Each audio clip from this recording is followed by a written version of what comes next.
បងមុនដែលមានកំណត់អាជីវកម្មចាំបង្កើតជាមួយនឹង application លក់ផលិតផលតាម online ឬក៏ក្រុមហ៊ុនដឹកជញ្ជូនដើម្បីបង្កើតប្រាក់ចំណូលបន្ថែមក៏ដូចជាផ្សព្វផ្សាយលក់ផលិតផលរបស់ខ្លួននឹងឲ្យកាន់តែទូលំទូលាយជាងមុនប៉ុន្តែអត់ដឹងតាក់ទងទៅក្រុមហ៊ុនបង្កើត app មួយណាដែលអាចទុកចិត្តបានហើយក៏ដូចជាមានបទពិសោធន៍ក្នុងការបង្កើត application នឹងខ្ពស់ត្រូវអត់បើបងចង់បានជាមួយនឹងក្រុមហ៊ុនដែលមានបទពិសោធន៍ខ្ពស់ក្នុងការបង្កើតជាមួយនឹង application ជាពិសេសបទពិសោធន៍ដ៏យូរឆ្នាំរហូតដល់12ឆ្នាំក៏ដូចជាមានអតិថិជនជាច្រើនដែលកំពុងតែបង្កើត application ជាមួយនឹងពួកគាត់ហើយជោគជ័យខ្លាំងមែនតើបងមកទីនេះគឺក្រុមហ៊ុន TSD សម័យនេះហើយបើសិនជា model អាជីវកម្មមុនៗដល់គ្នាគឺជា model អាជីវកម្មតាម online គឺល្អបំផុតក៏ដូចជាប្រភពចំណូលមួយដែលច្រើនបំផុតព្រោះដោយសារតែឥឡូវនេះគឺគេបង្កើតជាមួយនឹង app delivery app លក់ម្ហូប app លក់គ្រឿងទេសលក់គ្រឿងសង្ហារិមសម្លៀកបំពាក់ cosmetic លក់បន្លែផ្លែឈើជាដើមគឺអាចរកចំណូលបានច្រើនមែនតើហើយនេះគឺជា app food delivery ដែលក្រុមហ៊ុន TSD បានបង្កើតជូនអតិថិជនរបស់ពួកយើងបងប្អូនដឹងអត់បើសិនជាបងប្អូនទាំងគ្នាមាន app delivery មួយគឺបងប្អូនទាំងគ្នាអាចរកចំណូលបានច្រើនមែនតើពី application មួយហ្នឹង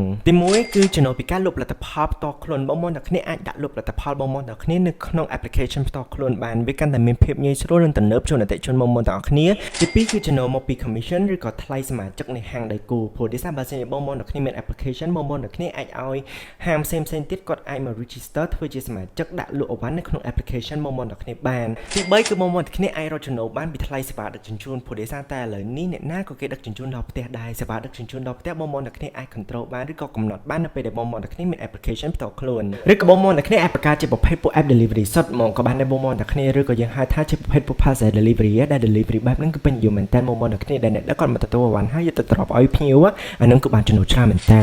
ទីមួយទៀតគឺចំណូលពីការផ្សព្វផ្សាយរបស់ហាងដៃគូបើសិនជាយើងអាចឧទាហរណ៍ដែលងាយយល់មែនតើគឺ boost advertisement ព្រោះតែនៅពេលដែលបងប្អូនទាំងគ្នាមាន application មួយហើយមានម្ចាស់ហាងជាច្រើនដែលកំពុងតែប្រើប្រាស់ application របស់បងប្អូនទាំងគ្នាអញ្ចឹងម្ចាស់ហាងនីមួយៗតែងតែចង់ឲ្យហាងរបស់គាត់ហ្នឹងមានភាពលេចធ្លោជាងគេដូច្នេះគាត់នឹងធ្វើការ boost ដើម្បីឲ្យ post របស់គាត់ឬក៏ហាងរបស់គាត់លេចធ្លោដើម្បីឲ្យភ្ញៀវមកទិញអីវ៉ាន់របស់គាត់ច្រើននេះហើយគឺជាភពចំណូលដែលបងប្អូនទាំងគ្នាអាចរកបានមួយបន្ថែមទៀតដូច្នេះបងប្អូនទាំងគ្នានឹងទទួលបានអត្ថប្រយោជន៍ជាច្រើននៅពេលដែលបងប្អូនទាំងគ្នាមាន application មួយផ្ទាល់ខ្លួនហើយបើនិយាយពីតម្លៃនៅក្នុងការបង្កើត application ជាមួយនឹងក្រុមហ៊ុន TSD វិញគឺនិយាយពីថាសមរម្យខ្លាំងមែនតើបងប្អូនទាំងគ្នាព្រោះដោយសារគុណភាព app មួយនេះតម្លៃដែលពួកគាត់ដាក់ជូនមកគឺដឹងតែសមរម្យសម្រាប់បងប្អូនដែលជាម្ចាស់អាជីវកម្មដែលចង់បរិយាអាជីវកម្មបងប្អូនទាំងអស់គ្នាតែម្ដងសម័យនេះហើយបងប្អូនទាំងគ្នានៅពេលដែលបងប្អូនទាំងគ្នាដើរមុនគេមកចំហៀនអាជីវកម្មបងប្អូនទាំងគ្នាកាន់តែរីកចម្រើននិងឈរនៅលើទីផ្សារបានយូរខ្លាំងមែនតើអញ្ចឹងបើសិនជាបងប្អូនទាំងគ្នាចង់បង្កើតជាមួយនឹង application ដើម្បីបង្កើនប្រភពចំណូលបងប្អូនទាំងគ្នាមួយទៀតបងប្អូនទាំងគ្នាអាចអញ្ជើញមកកាន់ក្រុមហ៊ុន TSD ដើម្បីពិភាក្សាជាមួយនឹងក្រុមការងារជំនាញរបស់ពួកយើងបាន